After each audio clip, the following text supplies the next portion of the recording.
In the history of modern art, Pablo Picasso, 1881 to 1973, is a mythological figure. Independent and strong-willed, Picasso had established his own studio in Barcelona, Spain by 1899, and as an 18-year-old entered into the social, cultural, and political life of the modern movement. He frequented the new café El Quatre Gars, a center for artists and cultural intellectuals who introduced Picasso to Art Nouveau and symbolist-influenced poster works, as well as anarchist politics. After 1900, Picasso spent much time in Paris, remaining there from 1904 to 1947, when he moved to the south of France. In his Blue period, 1901 to 1904, he depicted the world of the impoverished and needy. Works from his Rose period, 1905 to 1908, are characterized by a lighter palette and a greater lyricism, with subjects often drawn from circus life. In 1907, Picasso created Les Demoiselles d'Avignon, a work now considered to be a seminal work in development of Cubism and modern abstraction, which shows the influences of both African art and Cézanne. In 1937, Picasso produced his second landmark painting, Guernica, to protest the bombing of the Spanish town of that name. Dark tonalities remained in Picasso's works from 1945 on. In the 1950s and 1960s, Picasso also painted free variations of historical artists he admired. Many of these were painted in his studio at La Villa Californie, overlooking Cannes. The amazing productivity that is part of the Picasso legend produced a steady stream of works in a variety of media, themes, forms, and styles, which continued until his death at the age of 92. Picasso's mother tells us his first word was pis, an abbreviated form of the Spanish for pencil, lapis. The implication that the child genius could draw before he could talk seemed verified later by the 13-year-old who had mastered the drawing of the human body and by the man who all his life filled notebooks with sketches. The young Pablo Ruiz, after his family name, made such quick progress under his father's tutelage at art school that Don Jose gave up his own palette and brushes to his son. At 14, the young Pablo blazed through the advanced exams for classical art and still life in the Barcelona Art School. They normally take a month to complete. He finished in a week. This first large canvas, First Communion, 1895, painted by Picasso at the age of 15, is academic in its command of the human form and the technique of oil painting. Science and Charity, 1897. His second large oil painting showed the same mastery through a darker palette. Picasso's father was reportedly the model for the doctor seen here, representing science, and his sister Lola, the dying woman.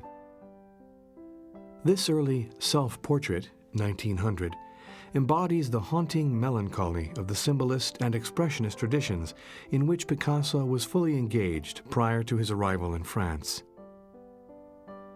Buoyed by the environment of Barcelona and having a painting selected for exhibition in the 1900 Paris Universal Exposition, Picasso made his first visit to Paris in October of that year. His destination was the colony of Spanish painters in Montmartre, a place he would eventually call home for 10 years. The brief visit, guided by his friends who knew the cafes, galleries, and dealers, allowed him to examine firsthand the works of the French Impressionists. This painting, Le Moulin de la Galette, 1900, is Picasso's first picture in Paris.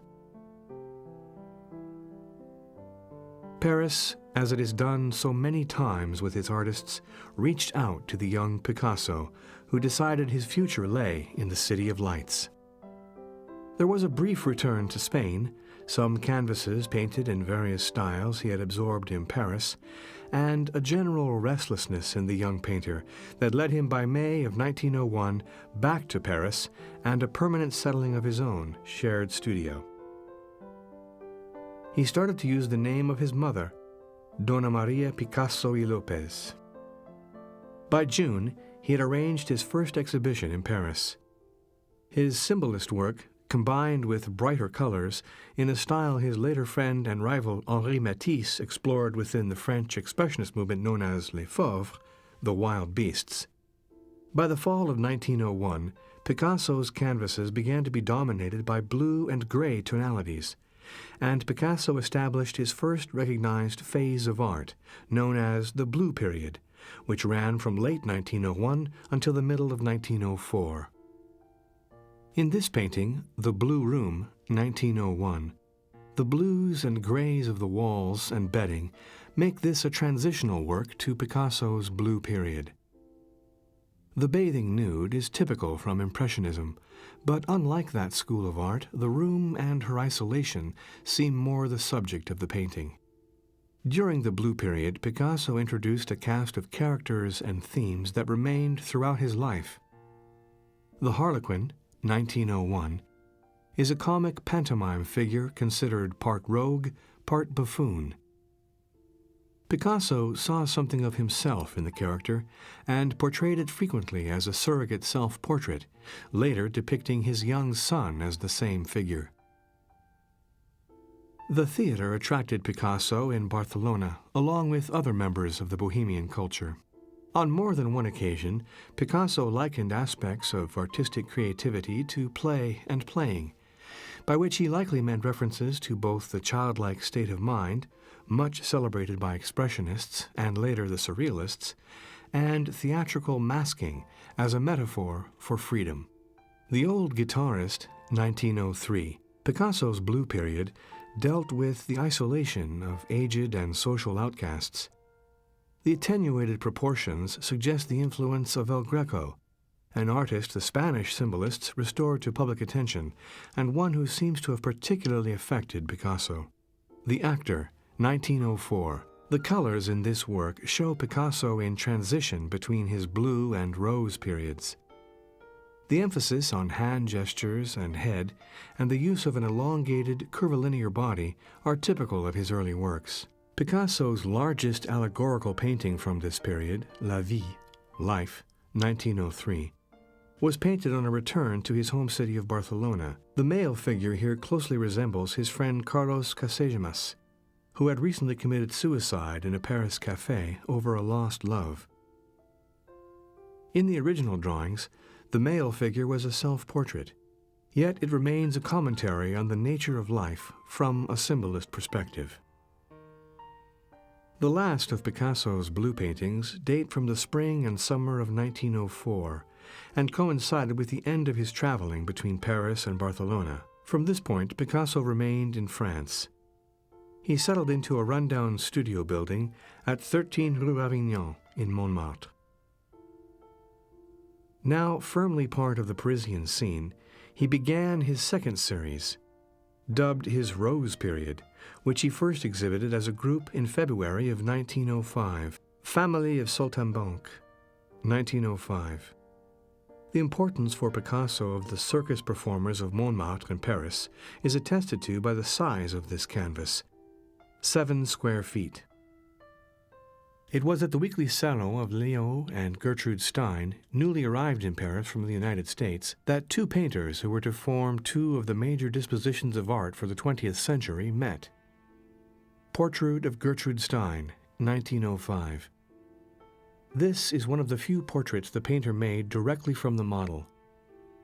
The beginning of a new style can be seen in the mask-like face and the fusion between the figure and background planes. In addition, his 7-year relationship with Fernande Olivier had begun by the autumn of 1904.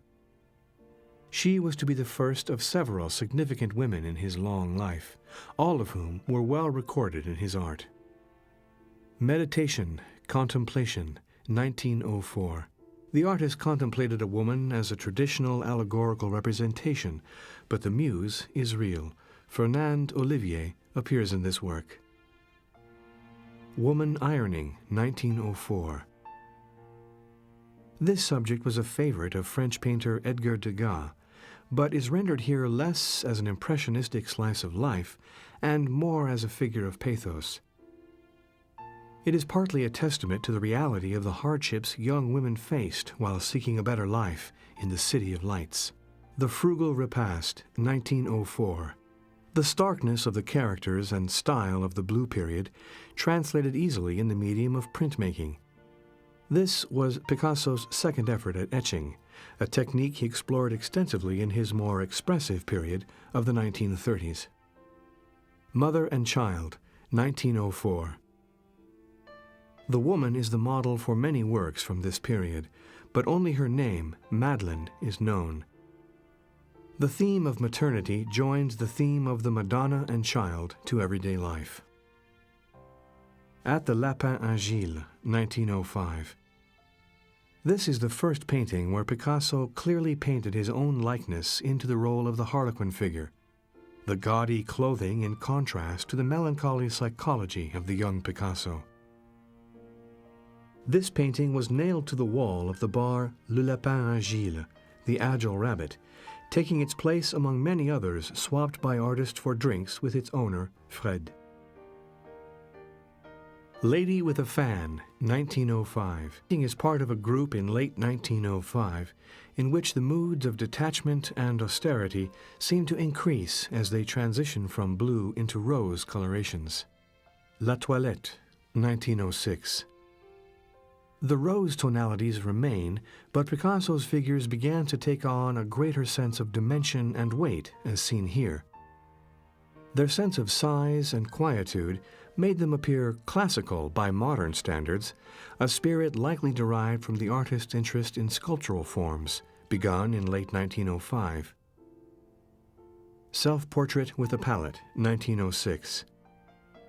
The simplified, severe mask used for his own face shows Picasso's interest in the pre-Roman sculptures of his Spanish homeland he had seen in the Louvre.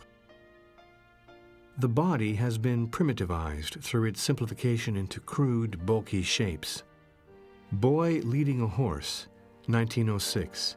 In the development of Picasso's work, rose tonalities gave way to grays and browns. Physical form was no longer taken for granted, and is here different from the sketchy, attenuated, and unfinished qualities of his earlier works. The influence of French painter Paul Cézanne's figures is seen in the thick contours. Two Nudes, 1906. As part of a series of large-bodied female nudes, these figures show Picasso working his way through his exposure to Iberian sculpture with a new simplicity of form. The figures have the solidity of sculpture. Self-Portrait, 1907. Picasso likely enjoyed the correlation between the large, staring eyes of ethnographic masks and his own well-known intensity. Two major influences appeared now in fairly quick order in Picasso's works: that of the post-impressionist painter Paul Cézanne, and the impact of what generally but carefully can be called primitive art. Les Demoiselles d'Avignon, 1907. Few works can be credited with altering the course of art history. The so-called death of Renaissance painting dates from this picture, even though the concept was challenged earlier on many other artistic fronts across Europe. Considered by many to be the beginning of Cubism, this work is a sketchbook of developing ideas and influences. The characters have undergone a threefold influence: Egyptian, in the flattening of the torso of the woman on the left; Iberian, in the nose of each of the two women in the center, it's seen in profile, whereas the other features are face-on; and African. The cast of features of the woman on the right is reminiscent of the Congolese masks at the Trocadero Museum. The influence of African sculpture is most clearly seen in the complex mask replacing the facial features in this celebrated painting. But the lessons of Cézanne's series of bathers is also apparent in the overall composition and in stylistic experiments, such as the bending of the shoulder into space through juxtaposition of planes of color. Three Women, 1908. Picasso developed the figure and its relation to the surrounding space through ideas he discovered in African art. The issues eventually became the basis for Cubism, but in this work there is a greater stress on the abstract dynamism of the rhythms of pose and body parts rendered through cubic planes of color. Cubism is regarded as one of the seminal art movements of the 20th century for several reasons. Although it originated from a private dialogue between Pablo Picasso and the French artist Georges Braque from about 1907 through 1914, it was enjoined by a large number of other like-minded artists. Cubism gave voice to a new spirit concurrent with the new millennium across the broad spectrum of Western culture. Woman with Pears, 1909. Picasso applied his new artistic geometry to his companion Fernand Olivier, developing an ability to reconstruct the face through smaller planes of color. The planar look also results in an oil painting that suggests itself as three-dimensional, shallow relief sculpture. Head of a Woman, 1909. At crucial points in his investigation of new ways to represent the old problem of three-dimensional form on a two-dimensional canvas, Picasso turned to sculpture. The parallels between this painting and sculpture are apparent. The Renaissance vision of art effectively ended with the death of Cézanne in 1906, even if the full implications had not yet been worked out. Factory at Horta de Ebro, 1909. Picasso painted an important series of landscapes in Spain during the summer of 1909 under the influence of Georges Braque. In them, he aligned and interlocked geometric planes to produce a more cohesive vision of related forms. The works painted in Horta de Ebro were not only Picasso's first fully realized Cubist paintings, they initiated a period known as Analytic Cubism, to be followed in 1912 by a period called Synthetic Cubism. Bread and Fruit Dish on a Table, 1909. Analytic Cubism is frequently characterized by the process of painting as much as by how the works look.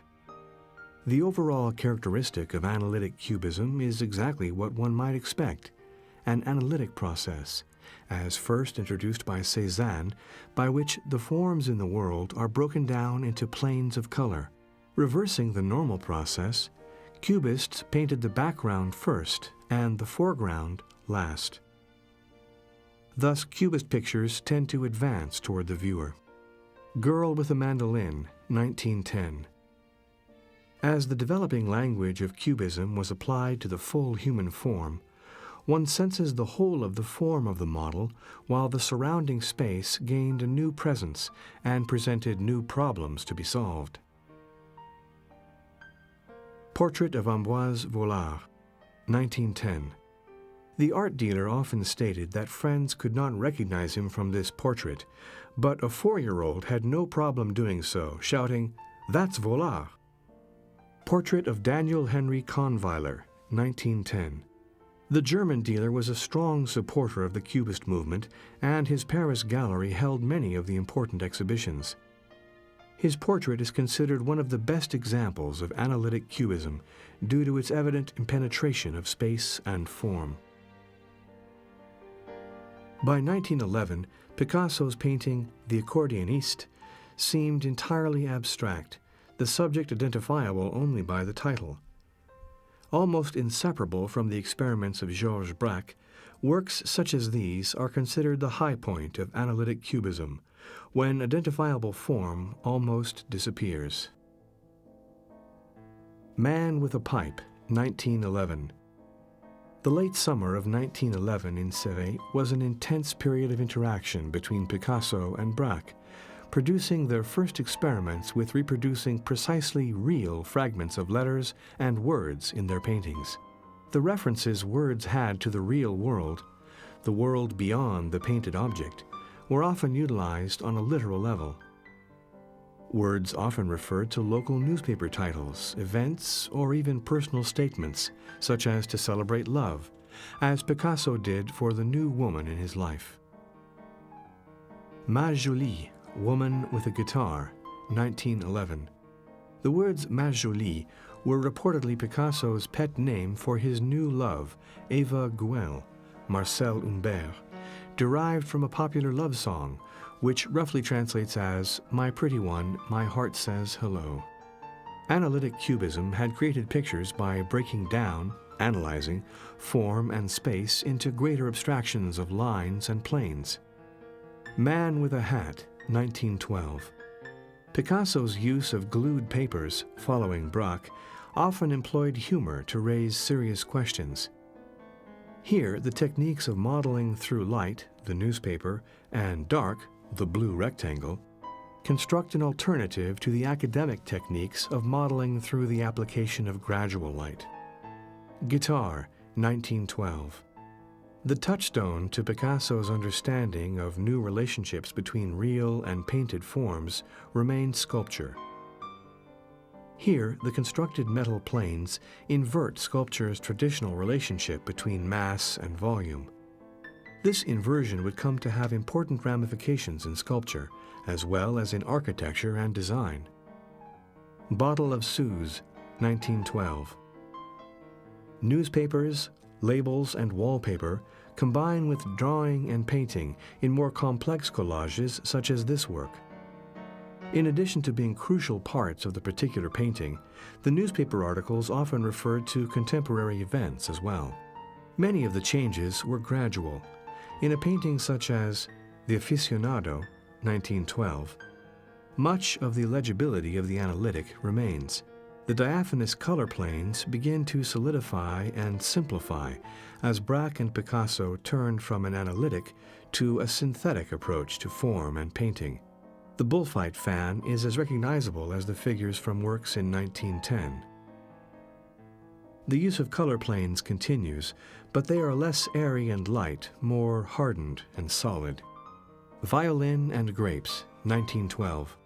The greater size of the colored planes mark what is termed synthetic cubism, while the painted imitation of a wood grain plays with the interchange of the reality of the wooden guitar and glued papers. In one of Picasso's most famous works from the synthetic cubism stage, Still Life with Chair Caning, 1912, the letters JOU appear. They refer to the Paris newspaper Le Journal, a reference intended to snap the viewer away from art and back to the real world. Delighting in the new interplay between illusion and reality, glued papers and pieces of the real world were introduced here by Picasso into the illusionistic world of painting. The actual rope surrounding the oval is interpreted as a replacement for the ornate wooden frames of traditional painting. Guitar, 1913. The severe restriction of color in the analytic phase of Cubism gave way to an increased range of colors in the synthetic phase, and by 1913, a more decorative note began to develop in Picasso and other painters' works. Cubist space in painting defined the nature of modern space as flat yet interactive. Geometric Composition, the Guitar, 1913. It was not unusual for Picasso to work at the same time in different but related directions. Neither Braque nor Picasso painted in a totally abstract manner, but they clearly thought in abstract terms. The only actual relation this composition has to the reality of the object is via its title. Mandolin and Clarinet, 1913. Attached to a back plane of wood, the sculptural experiments from this period were constructed relief sculptures using found or junk elements. The ensemble extends from the walls like three-dimensional cubist paintings. The interchange between the two media is virtually complete, and Picasso would soon take leave of sculpture for several years. Student with a Pipe, 1913. Few artists understood more or applied better their humor to art than did Picasso. He intuitively grasped the kinship between the faculties of humor and creativity. The use of sand here was a simple statement declaring that any material could be made into art through creative application. Glass of Absinthe, 1914. The bitter taste of the popular green-colored liqueur was a favorite alcoholic drink of many. The bronze painted sugar cube used to offset its taste, and the real silver sugar strainer complete the humorous reference to its reality. Violin and bottle on a table, 1915. The use of paint in the wooden relief sculptures became a physical component visually equal to the wooden planes. The assertion of the physical weight of color eventually became a major component of 20th century architecture and design. Harlequin, 1915. In a letter to Gertrude Stein in December 1915, Picasso wrote, "My life is hell. However, I have made a picture of a harlequin that is the best thing I have ever done." The harlequin symbol remained an integral part of the artist's life and initiated a new series of works, culminating in The Three Musicians. The synthetic cubist paintings became thicker, more material and colorful. Works from late 1913 to the 1920s are often designated as decorative or a Rococo form of Cubism. Picasso was to retain the bright colors introduced here with the broadened flat planes of synthetic cubism in one fashion or another for the rest of his life. Untitled, man with a mustache, buttoned vest, and pipe, seated in an armchair, 1915. In spite of the gay feeling generated by this so-called Rococo Cubist painting, at the time of its completion, France was at war, Braque was wounded. Picasso had referred to his relationship with Georges Braque as a kind of faithful marriage. But when Braque returned from the Great War in March 1916 with a serious head wound, he was a different person in a different world and unable to adjust to Picasso and his new place in it. The end of the collaboration was apparently due in large measure to Braque's attitude, but also to changes in his former colleague's life and direction. Much had changed. Picasso now lived the life of a financially successful and well-known artist. Picasso and Eva González, his companion since late 1911, had moved twice by the summer of 1913, from the Bohemian quarters of Montmartre to arrive in the quarter of Paris on the left bank of the Seine known as Montparnasse, whose cafés were the centers of Parisian artistic and intellectual life. Here he had a spacious studio, a maidservant, and had begun a more formalized style of life by the outbreak of war in August 1914. The approaching of the war's front line toward Paris and the lingering illness and eventual death of Eva in December of 1915 opened a new front line for Picasso. Woman in Spanish Costume, 1917. Composing over a drawn figure with small points of pure, intense color was a technique adapted from the late 19th and early 20th century French neo-impressionists. In 1916, Picasso undertook the set and costume design for a new ballet titled Parade and composed by a French writer, Jean Cocteau. It was to be performed by the well-known company, the Ballet Russe, under the direction of Sergei Diaghilev. Picasso's experience with Parade led him to Rome, where he met Olga Koklova, a dancer with the company.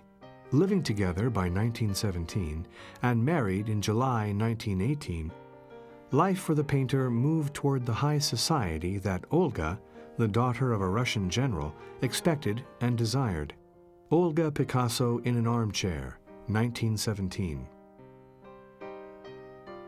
Women Bathing, 1918. In this picture, painted in Biarritz during the summer of 1918, just after his marriage with Olga, Picasso amused himself by combining in his own way a number of pictorial references, such as Seurat, Le Douanier, Rousseau, Botticelli, and Inger's Turkish Bath. Sleeping Peasants, 1919. Typically through small studies and drawings, Picasso anticipated his own change in style to the more robust and physical figures he developed in the early 1920s. This colorful work in tempera, watercolor, and pencil has openly erotic overtones, equated with a natural life in the country. Whether the classical ambiance of Rome or the simplified volumes of the figures of the ancient Roman wall paintings he visited while in Italy had any impact is difficult to assess. But a third style developed, one dominated by large-scale figures and referred to as Mediterranean classicism or colossal figures. Three Women at the Spring, 1921. The monumental figures which appeared early in Picasso's neoclassical phase were frequently referred to as great sculptural friezes. In this painting, the use of the term classicism refers not only to their clothing, but their sense of quietude and the simplification of the form through geometric volumes. The two versions of the Three Musicians make emphatic use of relatively simple large planes united in deceptively complex spatial cues. The Three Musicians, 1921. The New York variation of this well-known painting is more simplified in its forms than its complement, and includes the dark form of a large dog. The darkened background tonalities and the apparently more sinister figure on the end of both paintings has led to the interpretation of these two paintings as harbingers of the change in psychological mood Picasso's work would soon undergo. The Three Musicians, 1921. The Philadelphia seen here is more intricate and varied in form and color. The Pipes of Pan, 1923. This work is part of the artist's neoclassic series and was painted at Antibes in the summer. Picasso felt he was more in touch with ancient mythology when summering in the south of France by the sea. The earliest geometric volumes have given way to a more naturalistic handling of the bodies, locked in by a simplified, plainer background. Mandolin and Guitar, 1924. Always present, in the 1920s, Picasso's Cubist language was elaborated into light-filled and colorful compositions. Seldom is the Cubist vocabulary so brilliant and so bold as in this series of still lifes. In 1923 to 1925, Picasso had met André Breton and been adopted by the Surrealists.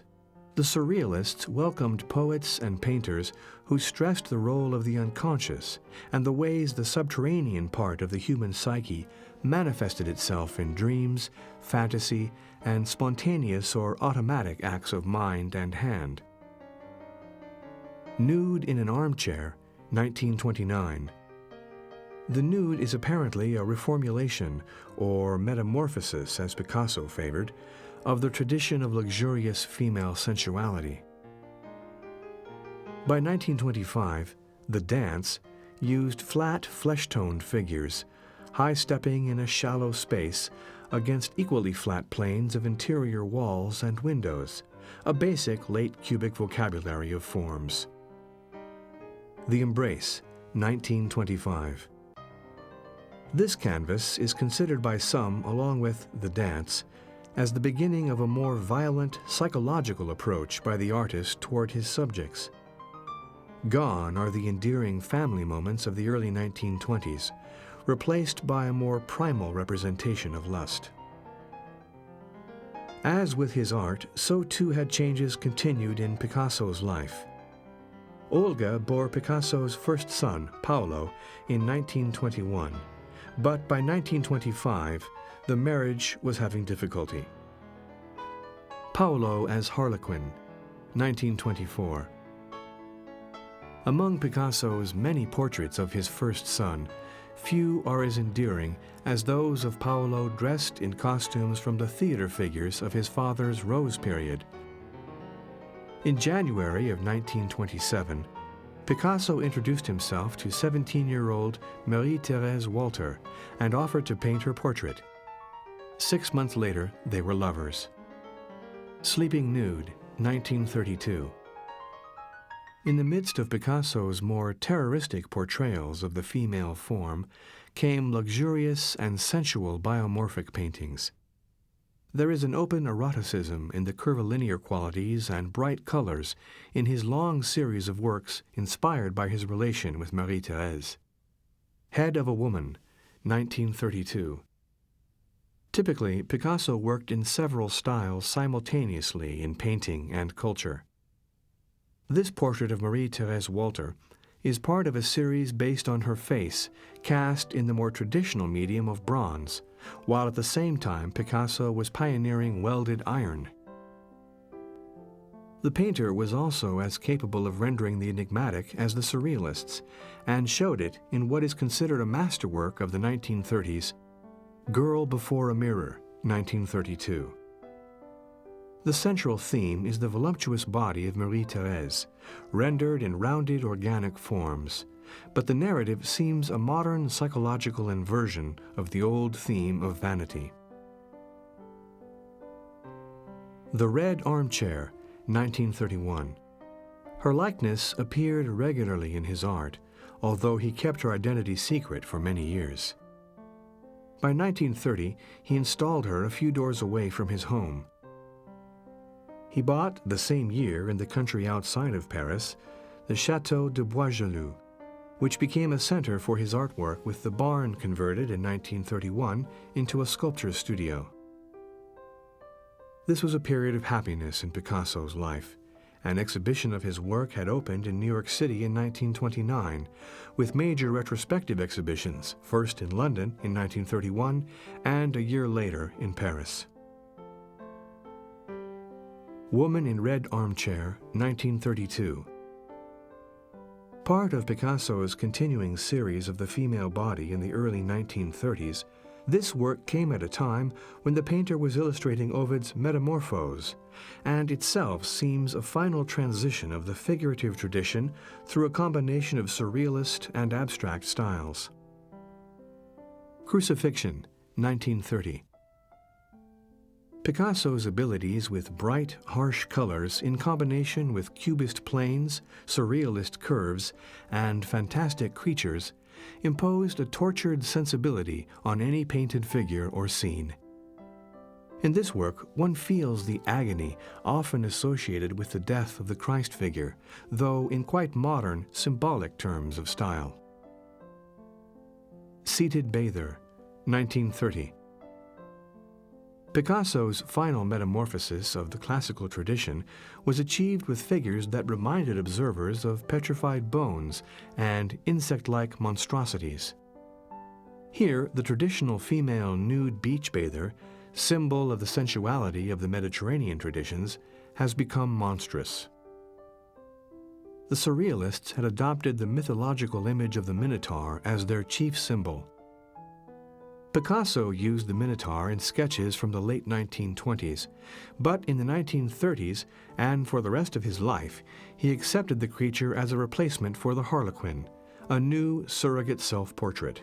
In May of 1933, Picasso designed the cover of the new surrealist journal titled Minotaur. This work depicts the well-known mythic figure, a loaded symbol for the artist, which also served him through a number of levels of meaning.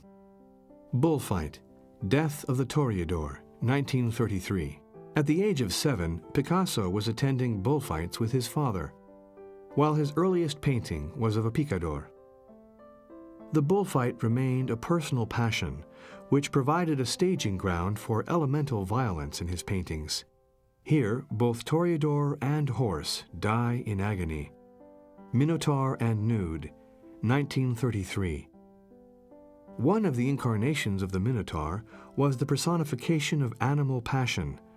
Although this series of drawings has been variously titled to include a battle with the mythic Amazons, the primary emotion appears to be lust.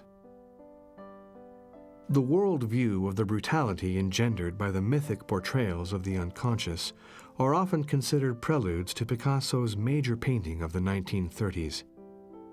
Like so much visual art and writing worldwide, this painting was inspired by the Spanish Civil War, specifically the destruction of the Basque town of Guernica by German bombers in the service of Spanish fascists on April 26, 1937. The Republican government of Spain called on him to represent them, and Picasso in turn called upon the terror and pity he had pictured in his own works since 1925 to not only transmit those qualities to others of his time, but to encapsulate the horrors of war for the entire 20th century. Few paintings can summarize such a vast segment of the human character. Guernica still stands today as an icon, a modern history painting in a period that frequently turns its back on history. It was executed in virtually 1 month's time between May and June 1937 for the Spanish Pavilion of the Paris World's Fair. A huge canvas measuring 11 by 25.5 feet, it was painted bereft of color using stark blacks, whites, and grays. At center is the agonized death of his horse from the bullfights, likely representing the loyal people of Spain. Screaming women from the painter's surrealist lexicon flank the scene left and right, while a horned bull with the head of the Minotaur bellows in the left background. The fragmented and decapitated body of a figure is thrown across the foreground, the broken Roman short sword still held in a dismembered hand. Women with rounded profile faces and both eyes on one side of the head, also part of his vocabulary developed in the 1930s, sweep in from the viewer's right. All exist in the collapsed space of a basic Cubist composition. Each part had been seen before, but nothing can account for the new totality. While staying in a small village near Cannes in the late summer of 1937, he entertained the daughter of a Yugoslav architect. Dora Maar was a photographer, and Picasso invited her to photograph his studio. She soon became the fourth prominent woman in his life. The liveliness of her personality is seen in a 1937 portrait, Dora Maar Seated, whose sharp features are enhanced by a Cubist style and bright colors. The angular, sharp planes and tear-stricken pose of Weeping Woman, 1937, picture Dora Maar in the more anguished style of Guernica, something Picasso wrestled with for many months following completion of the heroic mural. Maya in a Sailor Suit, 1938. Picasso painted fairly formalized portraits of his daughter, born in 1935 of his union with Marie-Thérèse, as he had of his son Paolo in the 1920s. His crude signature on her cap argues for Picasso himself as a child, and supports his later agreement that this, too, was a surrogate self-portrait. By September of 1938, the ominous signs of war appeared once again. Guernica was on tour to raise money for the Spanish resistance, while serving as virtual testimony for the atrocities of war. The summer of 1939, Picasso spent in the idyls of southern France, as was his habit, at Antibes with Dora Maar. Night Fishing at Antibes, 1939, was based on scenes observed in evening strolls with Maar. Fishermen spear fish by nightlights, while Dora and Jacqueline Lamba, the wife of André Breton, stand to the right watching as in a dreamscape. Same year, Germany invaded Poland in early September. With England and France declaring war, Picasso retired to Royan, a town on the Atlantic Ocean near the city of Bordeaux. He remained here with month-long visits to Paris for art supplies and to work while maintaining his contacts. Many of his friends were mobilized at a time when he painted Woman Dressing Her Hair, once again combining Cubist and Surrealist vocabularies. On one such trip in May 1940, he left Paris just ahead of the German occupation. With a French armistice signed in June, German troops were garrisoned in Royan. Uncomfortable with their presence, he returned to Paris with Maar, where he finished Woman Dressing Her Hair. In Paris, Picasso's collection was confiscated by the Nazis. Despite offers to live abroad, he remained in Paris and opened a studio in his new quarters, Rue des Grands Augustins. Head of a Bull, 1943. The conversion of discarded parts of a bicycle clearly places art in the vision of the artist as much as in the object itself. In Paris, during the war, in May 1943, Picasso met a young painter named Françoise Gillot. As her visits resumed, her portrait began to appear in his drawing. Seated Woman, 1946. Developments in the war, however, took precedent. Street fighting in mid-August of 1944 moved Picasso into the apartment with Marie-Thérèse and Maya. Paris was liberated that same August, with mixtures of sadness and celebration.